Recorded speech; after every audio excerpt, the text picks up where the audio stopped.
Dr. Charity Dean, the public health leader who helped guide the strategic response to COVID-19 in California and elsewhere, shared her incredible personal story of being very poor, born on the side of the tracks in rural Oregon, where the kids are never encouraged to seek college or any higher educational degree. In fact, Dr. Dean shared that she should have grown up to pump gas at the local station. She was regularly discouraged from seeking her dream of being a doctor, and many doors were slammed in her face repeatedly. So, what drove her to succeed? She shares that there are at least two versions of everyone's story, and both are 100% true. The first version is that she could have stayed in her small community, pumped gas with her friends, and simmer with anger at the injustice in being born poor and in her situation, where others had no expectations that she would succeed or that she should even try.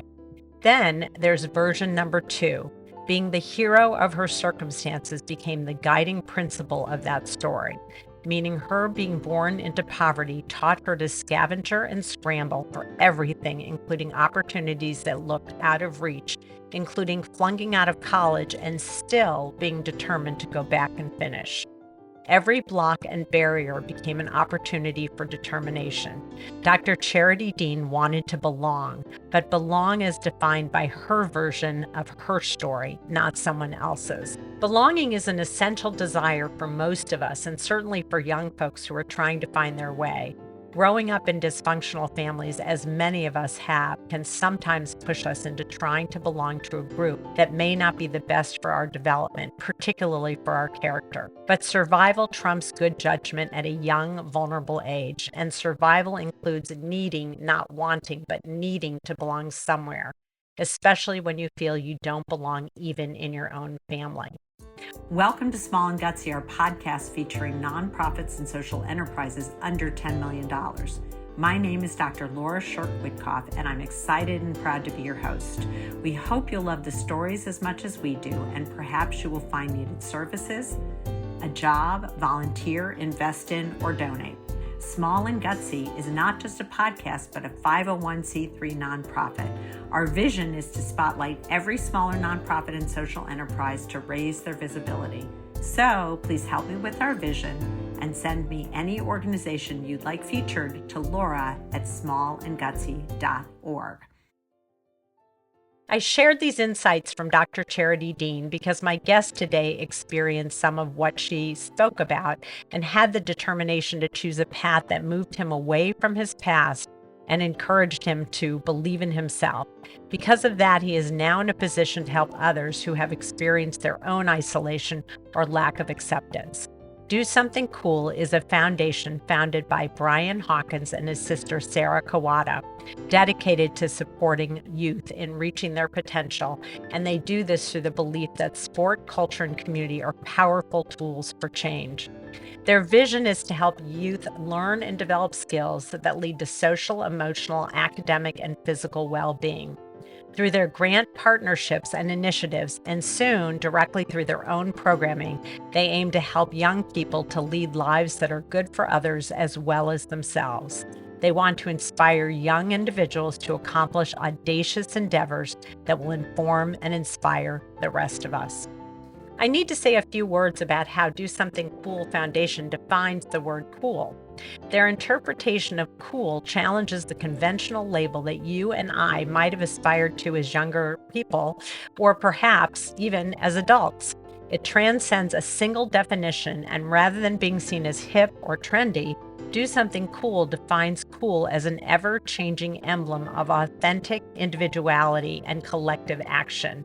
Could be play something cool, create something cool, learn something cool. I love, love, love this definition because rather than cool meaning set apart or to show off or self-subscribed, being better than others, it is actually the ambition to lead, venturing into new territories while building self-confidence. Cool is the bravery to try something new despite the fear that is often connected to the unknown. The courage to explore new paths, embracing challenges. Cool is the willingness to embrace new experiences fearlessly and the boldness to push boundaries. Cool is the commitment to a greater cause, a community, a giving back, and the humble gesture of supporting someone else's climb towards overcoming adversity. The way I define cool is simply Brian Hawkins and Sarah Cavada. To do something cool, in my mind, is more like a movement. If we all subscribe to this concept of advancing our community by elevating its people in this way, just think of what a world we might have. Brian, during his formative years, grew up in rural Missouri and in an ultra religious Mennonite family where you were labeled bad or, more significantly, believed to be evil if you cussed or drank alcohol. So rebelling became Brian's story version number one, making choices that got him into trouble with law enforcement, difficulty in school, and even near-death experiences. Brian could have bought into that narrative version number one of bad or evil, as Dr. Charity Dean could have bought into the narrative that she should be pumping gas instead of having aspirations of becoming a physician to help others. Or Brian could use his unfortunate circumstances to hustle and accept opportunities that came his way. Wrestling was one of those where his coaches were the first people in his life who didn't judge him but gave him sage advice. If you succeed in the wrestling room, stick with it no matter how hard it gets. You will achieve what you need to in life, and because everything after that is easy. Both Red Bull and DoorDash opened doors for him in new ways, and now he's using those experiences to help others with unfair circumstances to elevate and fulfill their potential and see their own story of version number two. I am so proud to introduce my guest today, Brian Hawkins, who holds an MBA from UCLA Anderson School and co-founder of Do Something Cool Foundation. Welcome, Brian. Your passion is endless, from your support of the Guardian, a jiu-jitsu program for youth here in LA and in Peru, to your most recent as an operating nonprofit, Keep On Keeping On, a campaign to literally save lives. So I'm going to open it up to you, and I don't know where you want to start, if you want to say a few words about your background in that transition, but it really spoke to me as I had actually witnessed Charity Dean's commencement speech at Oregon State, and it just resonated with your own story. So you have the floor. Welcome. Thank No, that you. was, I mean, that was quite the intro. I was taking notes. I kept thinking you were going to be finished, but you just kept pumping my tires up. So, thank you, I suppose. Yeah. You made it. You made a version too, Brian. Maybe talk first about that wrestling room. What was it that sort of made everything after seem like it was going to be doable? Yeah, I'll dive into that, but maybe just you reminded me of something, if you don't mind. So the cool definition, I hadn't read that in a long time, and that was a big deal for me when my sister and I were forming, the corporation, the foundation, because what we didn't want, like growing up, I never felt cool. I felt like an outcast, and so the last thing that we wanted was for cool to be associated with popular and fitting in and all of these things. But we spent a long time racking our brains on how to, define that ourselves. So thank you for reminding me of that. And I appreciate the shout out there. Yeah, I loved it. And actually, it is, I thought it was incredibly thoughtful and reflective. And your definition came through in exactly how you wanted it to be perceived, because I got it right away. So, and I loved it. I'm building this thing on the fly, building a plan on the fly, but so I spend a lot of time based on my corporate experience on certain nuanced things and the branding and messaging. That one took me forever. So, anyways, I'll get to your question. The wrestling room. So I grew up in the Midwest, where wrestling is a very big sport. It's a very challenging sport. Almost every high school has it, and I started wrestling, let's see, when I was in sixth grade, living in Missouri. And it was, to this date, one of the hardest things I've ever done in my life, physically and mentally. So I remember word for word, Harold Ritchie, he's a legend of a man. I'm still friends with him today. He was our head wrestling coach, but a couple times a week, he would sit us down, tell us at the end of the practice, everyone, this is going to be the hardest thing that you've ever done in your life, but I promise you everything else is going to be easy. School is going to be easy. Getting a job is going to be easy. Like if you can just make it through, whether it was these 2-a-days or this, after practice stare session, whatever it might be, he would guarantee us that. And I respected the man a lot.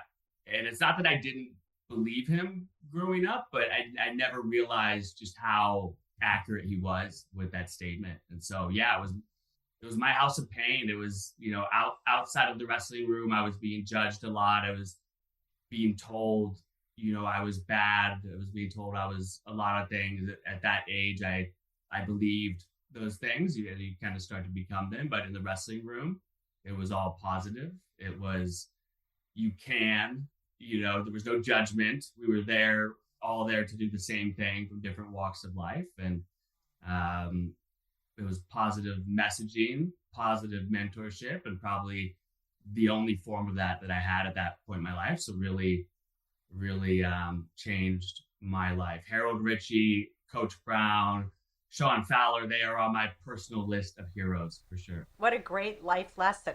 So that was in sixth grade, but still in high school, you ended up acting out. And did you have to find your way back to the wrestling room? To take a step back, I've hopped back and forth between Missouri and California. So I was born in, St. Joseph, Missouri, very small town. It's won the meth capital of the United States title, if that I believe the last 7 out of 10 years. I was born there. Then my family lived on a farm in Northeast Missouri, and not even a town. Can't remember what it's called, but census population last I checked was 98 people, so very small community. Born there. I actually moved out here to California. My dad had a job transfer when I was 6 years old, and then moved back to Missouri in sixth grade. So that's when I picked up wrestling and found wrestling. And we had the same coach. I had the same coach. It was like a junior nights program and then the high school program. High school is really where I started to rebel more, and really where,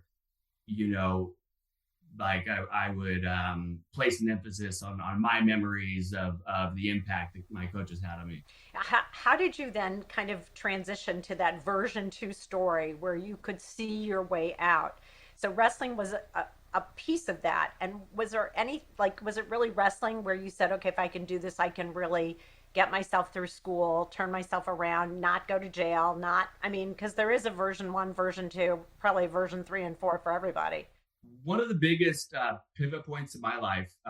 So I grew up in a very, very strict, evangelical Christian home. So if we cussed, and crap was on that list, our mouths were washed out with soap, and not the organic stuff in Venice Beach, the old style stuff. Couldn't wear band t-shirts. It was, there was one way to live. As a result, my sister and I both got in trouble a lot. And my sister, I believe it was failing maybe a drug test. She had tried weed once. Ironic, it's legal now. Was sent to Tijuana, Mexico when she was 16. And that crushed me. Me and my sister were very close. But my pivotal point, something similar happened to me when I had just turned 17. So I was getting in trouble with my parents. We were clashing, never-ending cycle. One morning I woke up, or middle of the night, I woke up with 2 big burly men on my arms, and I was getting sent away, not to Tijuana, Mexico, to a place in Branson, Missouri called Shelter Road Academy. And it was traumatizing, just to be very, very direct, right? I was thrown in a van. You wake up somewhere, you don't know where you are. You have your duffel bag. And luckily I ended up figuring out that I had just turned 17, and I was able to leave. I was able to sign myself out, because at that time you were 17, or at the age of 17, you were an adult in Missouri. So that's what I did, but I had to get home. And so this is the pivotal point, was me trying to get home from Branson, Missouri, about a 3-hour drive to St. Louis, with nothing, no cell phone, no money, no wallet, just a duffel bag. And yeah, I remember it very clearly. I've retraced the route. I basically walked half a marathon with my thumb up, down this highway, once I found 70 West, knew that would take me home, and just thousands of cars passed. Nobody picked me up. I was hungry. I remember going inside to a Walmart and stealing some food, and just that feeling was where I realized something had to change. I had to stop getting into trouble. I have to move away, like get out of my parents' house, and start my own life, like live my own life, go explore the world. And so that was the moment. Eventually, I ended up continuing to hitchhike. A semi truck driver actually stopped, turned out to be a rad human being that, I gave him some, pardon my French, but bullshit story about how I was going home to visit my parents. He knew I was lying, but he gave me some money for food, for a Greyhound bus ticket, etc. And I know it's a long-winded answer to your question of wrestling, but I got back and I had to go back to my parents' house.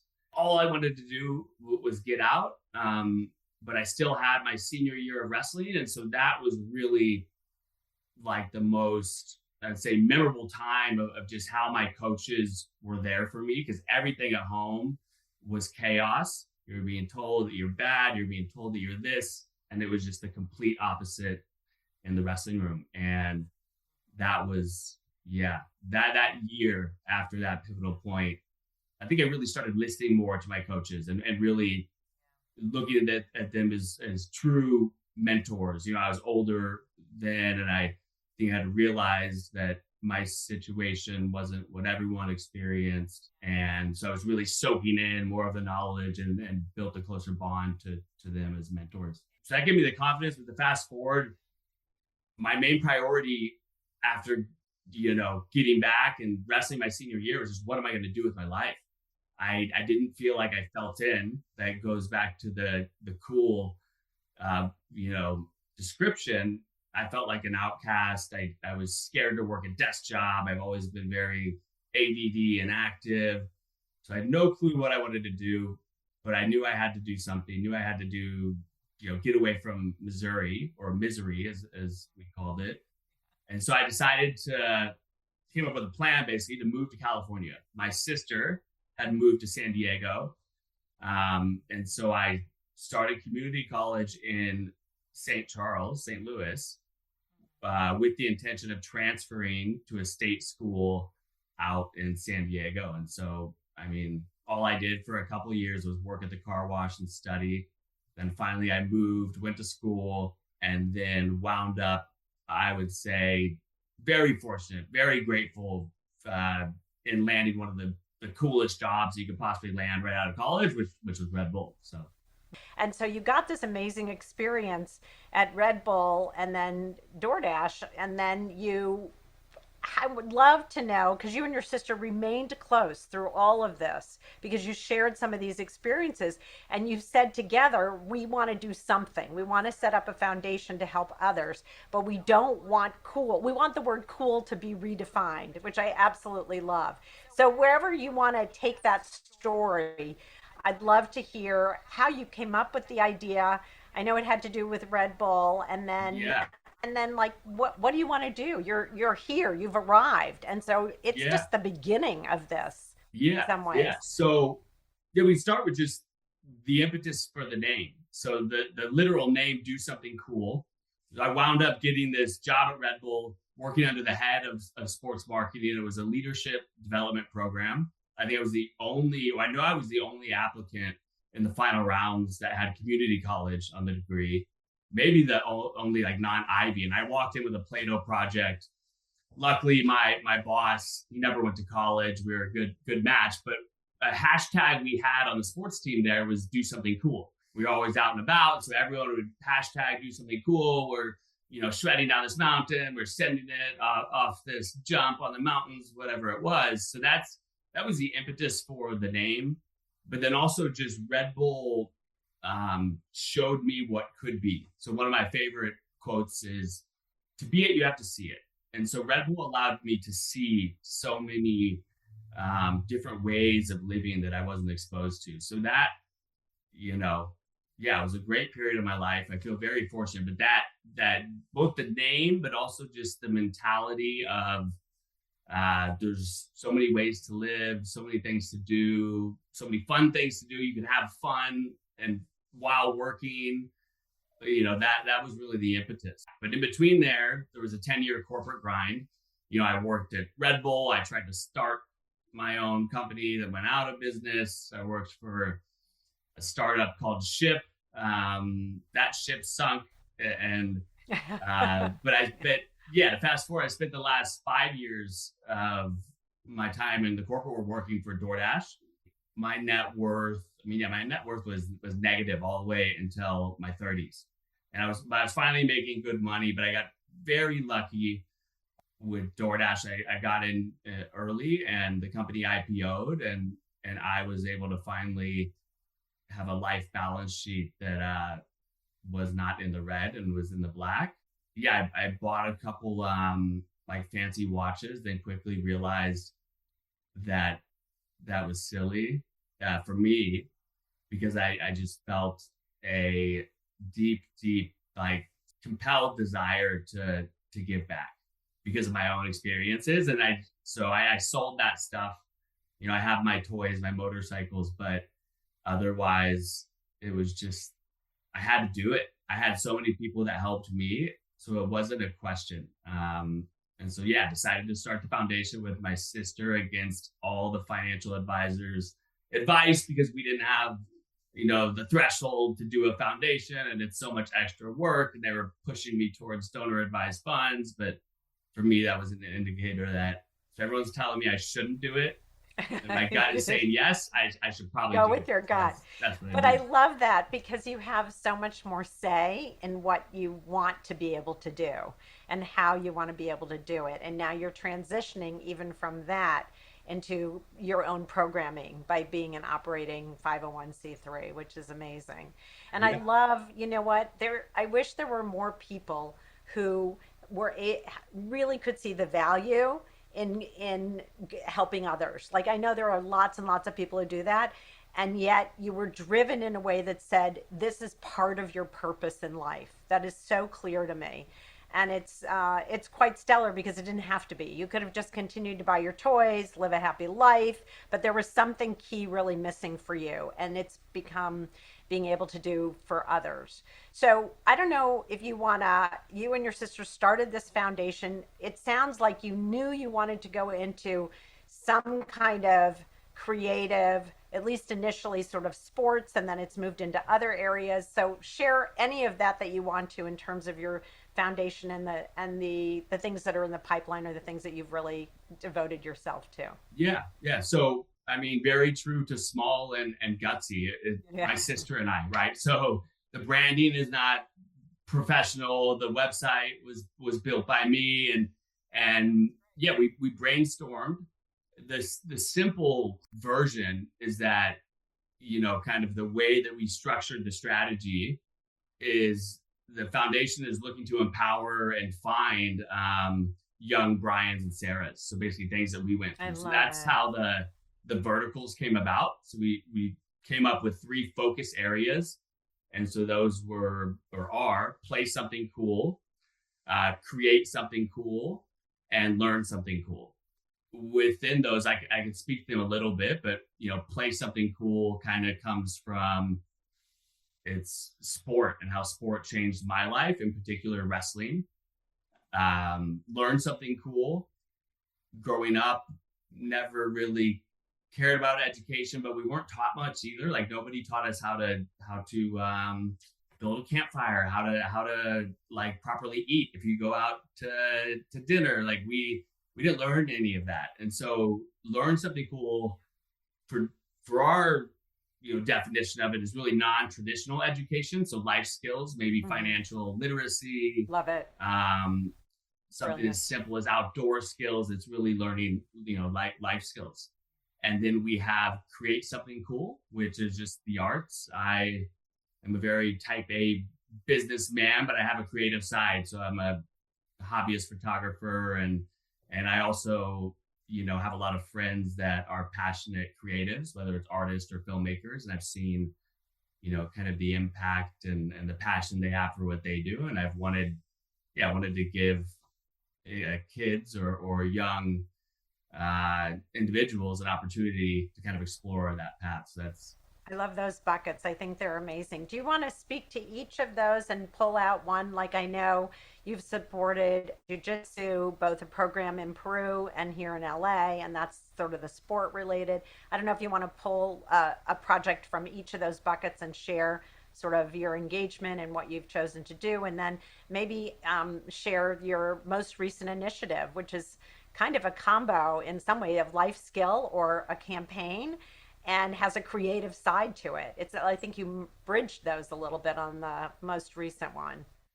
yeah, yeah. So starting out, I was very green in the nonprofit world. So I knew I wanted to support something within sports first, in particular wrestling or grappling, because of the impact that had on my life. And so, yeah, I've partnered up a lot with an organization called Guardian. Uh, they are a nonprofit jujitsu the organization. They started as a single gym. Now what they do is they have scholarship programs all over the world that are tapped into, kind of other jujitsu academies. The way that came about, I quite literally was cold calling people to write grant checks. First organization I called was Beat the Streets. Nobody picked up. I hit up the founder, who I believe you're going to speak with soon, of Guardian on LinkedIn. We started chatting, and yeah, so I've done a lot of work with them. I helped build a gym in Peru. I've done a couple events. I was just in Peru 2 months ago where we bussed 20 kids all the way from up north, a 22-hour bus ride down to Lima to compete in the first it's called ADCC. It's a big jiu-jitsu organization, but the first time it ever happened in Peru, so it was a big deal. And a lot Wow. of these kids had never left their small town of Mancora, their small Wow. kind of village. Mhm. So yeah, I've done What a lot with what Guardian. was just for a moment I have to interject. What was that experience like? It had to have been awe-inspiring, like to see these kids work really hard and compete where they may never have had the opportunity to do that.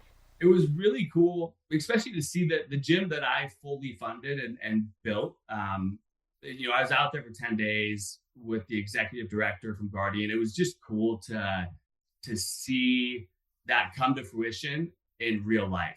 And so we were doing classes with the kids. There's this kid they call the weapon. 6 years old, I think. He's got a pretty not an easy life, but he's one kid that I kind of like bonded with. And so he was stealing my hat all the time at the tournament, and we're running around. So it was cool because Peru's far away. I've done stuff in Los Angeles, but to see that in person is cool and also humbling. I mean, I think anytime that you travel and see situations outside of the U.S. We went to some rough parts of Lima, rough parts of Peru. It can really put things into perspective.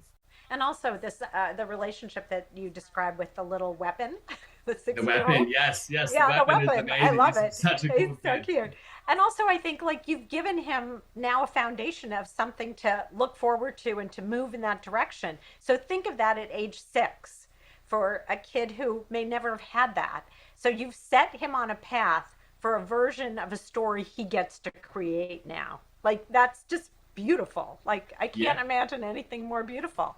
yeah. So thank you for sharing that It's very cool. It's very experience. cool, and I mean, I think the sad reality is you can only help so many. You can only do so much, right? And so Of course. Salvatore, who Right. runs the Peru, portion of Guardian, he kind of a lot of these kids have bad situations at home, abusive situations, the list goes on.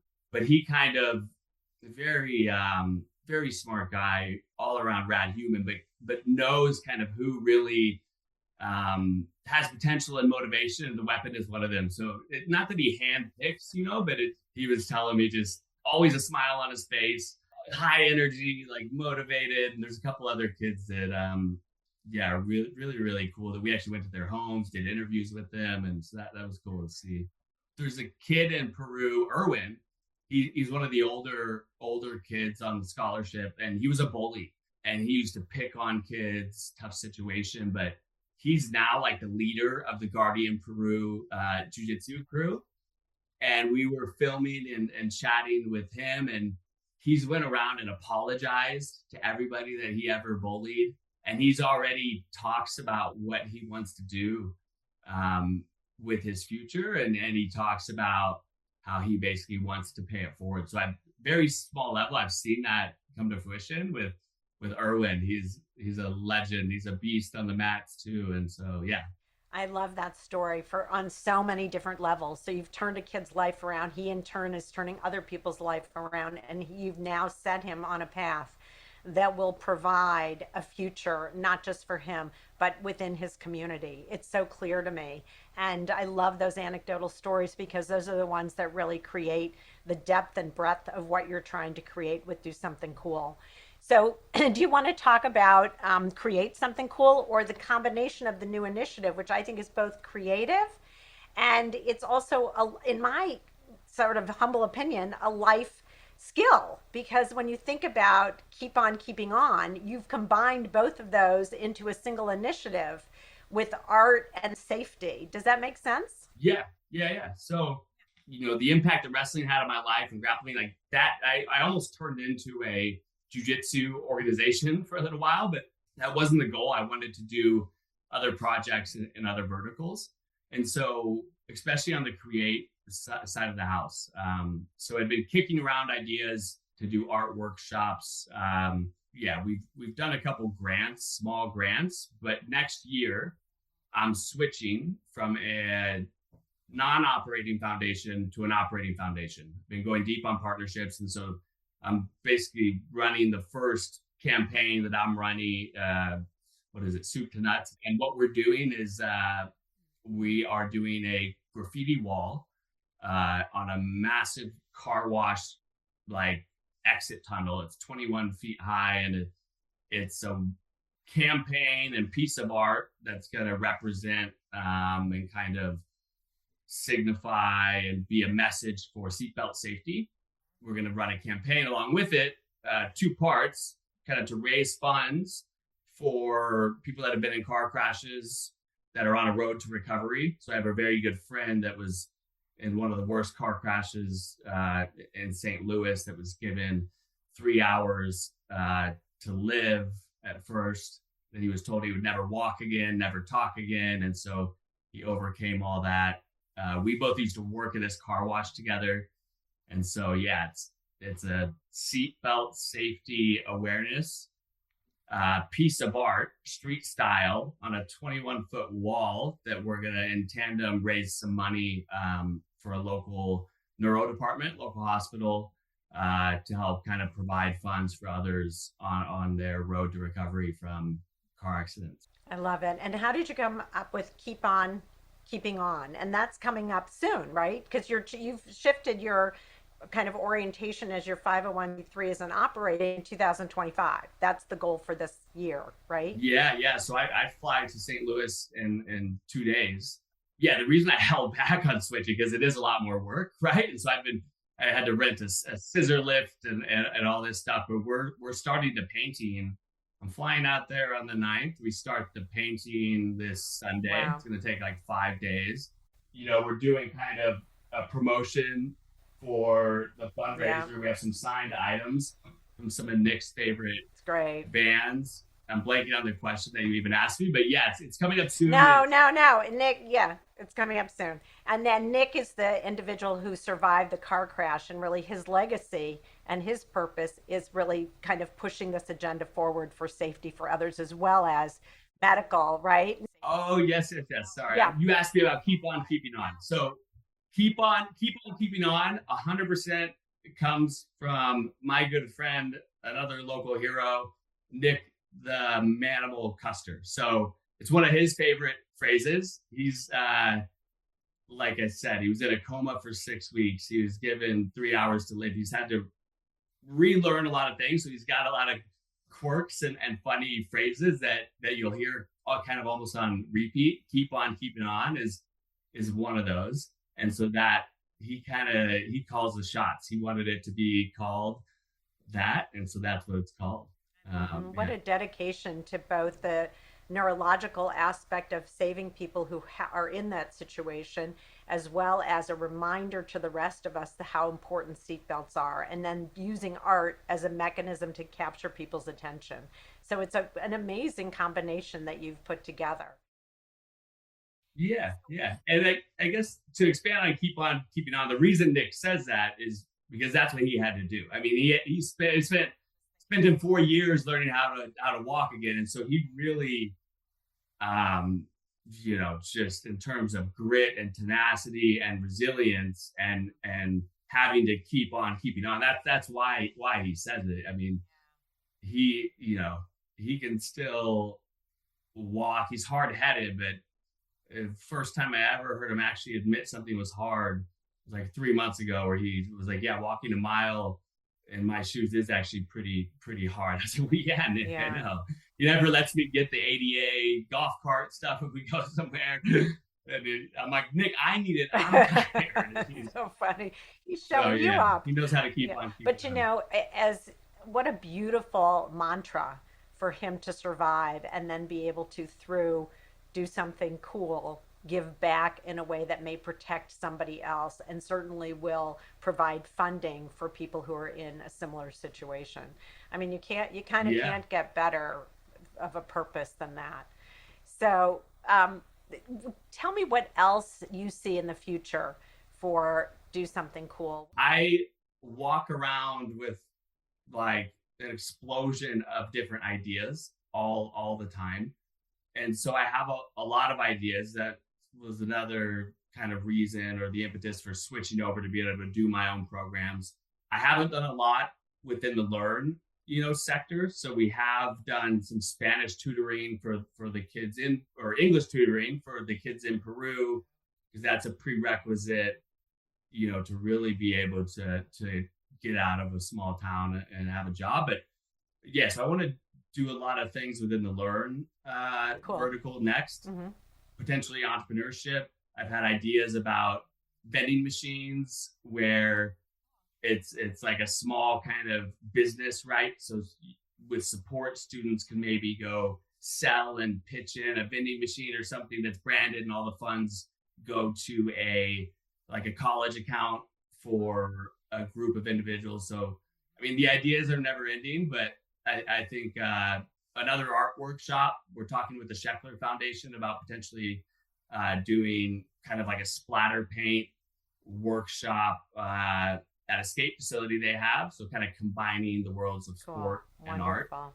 Wow. Um, That's yeah, cool too, the sport and art piece, because it's really bringing those creative spirits together, because sport is also creative in its own way. So I love that. What a great yeah. concept. So I love that your mind keeps working and flowing in this direction. So, as you probably do know, toward the end of our podcast, we always ask a round of quick and gutsies. There's no wrong answer. You can pass if you don't want to answer, but they're really fun. And I usually get a I haven't listened, so I don't know this. This is brand new, but okay. Oh, good. hit Okay, me. Let's good. go. Okay, go. All right. So, what is at the top of your wish list for do something cool? However, the answer can't be money or funding, and in your case, it may not be, but even, partnering necessarily outside of the funding realm. What's at the top of your wish list for do something cool? Yeah. So I mean, yeah, it's not funding because currently everything is self-funded. I don't feel comfortable taking in funds yet, but the top of my wish list. That's a good question. Let me think. It's not. So I'm more of a like a micro person, right? So I'm not trying to change the world. I'm not trying to start a massive movement. I think it would be developing my own small scale program that I really actually see from start to beginning the fruition of like the impact that it had on a small number of lives. So, as an example, the vending machine little business, learn how to run a business, and a student going on, or a kid going on, and then seeing them start their own business in the future. That would be like the ultimate. Wow, that was cool for me.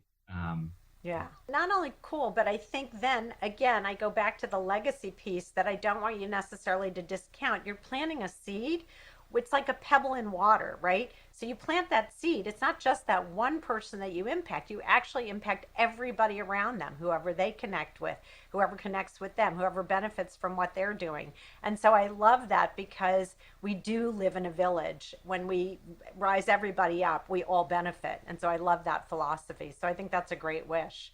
I'm Yeah, going to no, keep I that wish strongly for you. believe in what goes around comes around, and like if you want to change the world, start with yourself, and then maybe from there move on to one or two other people. But there's so many people Yeah. focused on. Sure, there's a lot of problems in the world, but I'm a boots on the ground, bottoms up kind of person, and let Yeah. hopefully the ripples spread from there. Yeah, I love it. I absolutely love it. If you were to think of a song that describes do something cool, if you could think of a song, it could be also lyrics if you don't have a song picked out. Yeah. Oh man, these are good tidbits. A song, and They're fun. from going to John Silva's concerts that I am I'm not musically inclined. So all I can think of is my favorite '90s bands right now. Good. Let me think. Let me think. I love the Chili Peppers. I love Mm-hmm. Incubus. So Red Hot Chili Peppers, or it's called Around the World. Mm-hmm. So the lyric basically life is beautiful around the world. I love that. So Mm.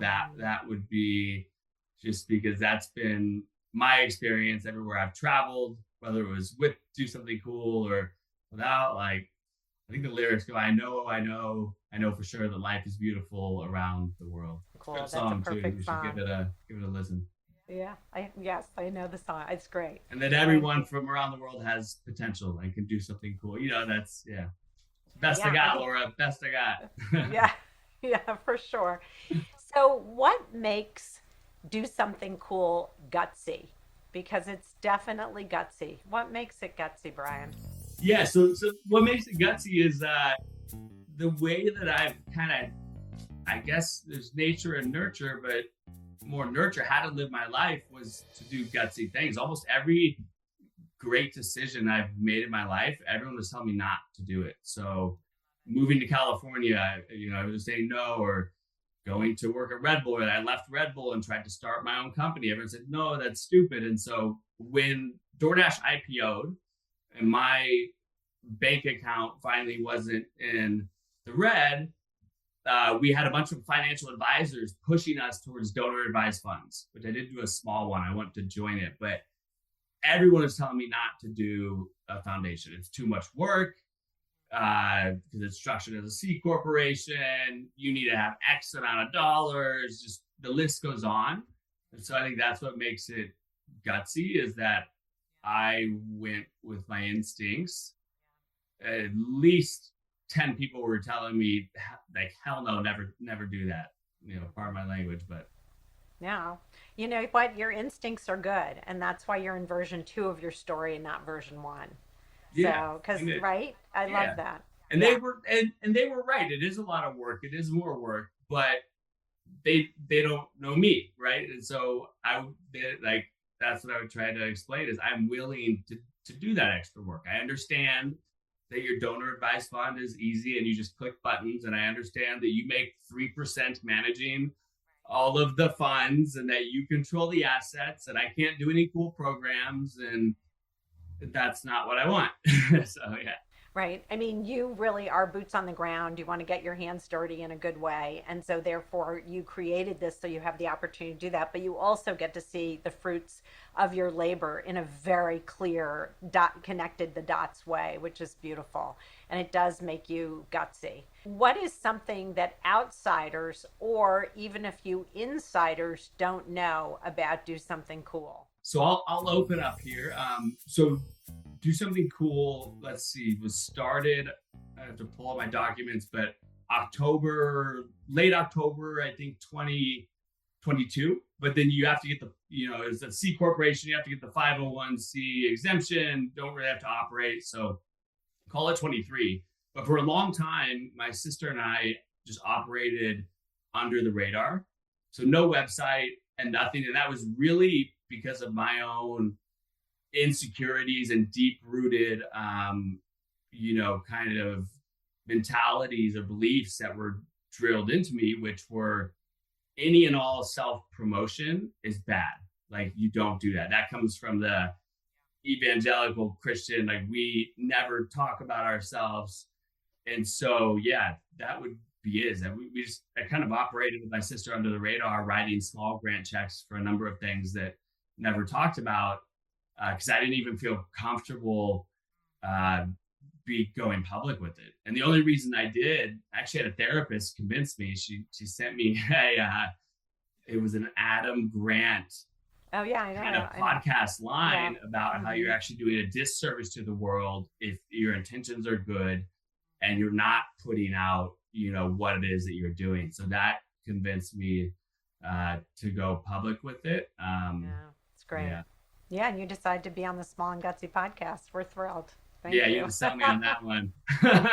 Yeah. I'm And I was not the therapist who sent you the Adam Grant. I am a no, therapist, but no, but not that. I No, mean, I'm it's teasing you. deep. You have deep rooted things in your Yeah, life, right? we all do. Look, we've all been, given different messages. So the fact that you've overcome so many of them, that was just one point where you're not celebrating. What I think is the difference is you're not promoting yourself.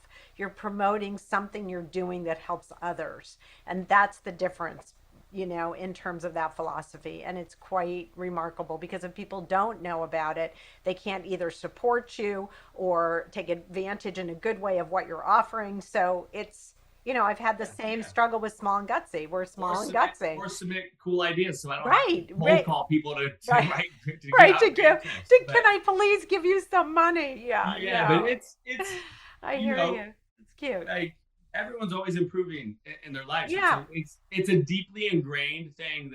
It's a Brian thing from how I was yeah, raised. I know that, I understand it, but that doesn't mean that I still have to fight it at times, and of say, okay, course. this isn't bad for me to be public about this. It doesn't mean I'm boasting, and I really think Right, and understand it right. comes from a good place. But we're always Right. And that's improving. why in my opening, when I said defining cool is Brian Hawkins and your sister too, let's put her in that She definition. is cool. She's very cool. Yes. If you could get one celebrity or influencer to endorse or talk about do something cool, who might that be? Yeah, it would be. So I have an answer very quickly. Jewel. So the songwriter and singer. She used to be homeless on the Yeah. streets in San Diego. She has a very cool story. She actually has her own nonprofit that does a lot of similar things. So yeah, you can look up her story, and she's always kind of been an inspiration of mine. I like some of her songs, and I think that what she's doing is cool, and just you know, Yeah. yeah. Have you ever reached out to her? I've thought about it. I reach out to anybody and everybody, so I should cold call Jewel tomorrow. No worries. But yeah, no, I It's should. on your list, Yeah, she has a cool I foundation. will follow up on that. Look up her story. It's very, yeah. She's a Yeah, rad. I will. Seems like a rad human. From what I know. I think that would be so amazing. You could maybe do a project together. Wouldn't that be do Yeah, something cool together? It'd be great. yeah, yeah, yeah. Um, Brian, any last comments or thoughts? This was an amazing podcast. You shared so much. You are an incredible human being, and I'm just really grateful. But any last comments or thoughts or something that you wanted to talk about that you didn't get to talk about? I don't know. Maybe bits of advice that I've received from mentors. So one of Please. my mentors, Chris Motter, is still one of my good friends. One of his favorite quotes was always, I'm blanking on who came up with this, but was, whether you think you can or think you can't, you are right. I think it was Henry Ford. Oh, And I and love that. so he Mhm. shared that one with me, and it's always stuck. And I would encourage young people to have that mentality, because that's yeah, it's been passed on to me. I try to keep it in mind, and it's helped me out in my life. So always think you can, because that's Yeah, the only option. If you think you can't, it's not going you to never happen. Whether will. it's getting a job or Right. getting out of a situation or doing your own cool Uh, things or whatever it might be. So think that you can. You're so right, because, and it goes back to, again, how you've defined cool, which is being bold and being fearless, not being ridiculous, being fearless in a way of maybe the unknown or what other people might say to you or your own confidence. And so all of the things that you're doing is building confidence in younger people to take that sort of risk. And I only started Small and Gutsy 4 years ago. We're going into, I think, our fourth year. Yeah. And I jumped in. I'd never done a podcast, never done. I'm a therapist by training, did organization development, and I have absolutely no regrets. I have met the most interesting people, including you, and it has been just a blessing in my life to connect in ways to understand and learn how creative and interesting and forward thinking and giving and legacy driven around making the world a better place. And I put you totally, you and your sister, in that category. So if you do want people to reach out to you, what's the best way that people can learn about Do Something Cool? What's your website? Yeah. So website is dosomethingcool.org. Like I said, we don't raise funds or accept donations right now, but what we do look for is project ideas. So there's a, kind of apply for a grant. Like I said, I came in the side door of this industry, so there's no long essays. It's a simple form of what is your idea, what vertical does it fit with under, give us a little bit of information, and we review those, and always looking for cool ideas that fit with kind of what we believe in and what our mission is. So yeah. I love that so much. I just want to thank you for taking the time with me this morning to talk to me, tell me a bit about your background, what your forward thinking ideas are, what your current projects are, and how you really plan on seed by seed helping individuals become their best selves. So thank you. Please go to smallandgutsy.org to check out all of our episodes. And if you are so inclined, please purchase some Small and Gutsy merchandise, consider sponsoring an episode, or making a donation. Both are tax deductible to help keep us going and spotlighting these great organizations. The opinions and viewpoints expressed by our guests are independent and do not reflect the position or views of Small and Gutsy. Of course, we can't take responsibility outside of our own vetting of the organizations we interview, so before you sign on to support or work for them, we encourage you to do your own due diligence and research them as well. I want to thank my partners in this endeavor, the Intrinsic Group, my incredible board of directors, Brianna Carmichael, John Gatto, Lucy Mello, Ari McCoy, Melissa Greitz, and Serena Rajabian, who believed in me and this project enough so to sign on and to support this effort, and all the folks, friends, and family who have guided and inspired me. And thank you for listening. Together, we are spreading social impact, and you can help us. If you like this podcast, please share it with your friends. And don't forget to email me the name of any organization you feel would benefit from being interviewed. From small and gutsy to big with impact. I'm Laura Witkoff, and thanks for listening.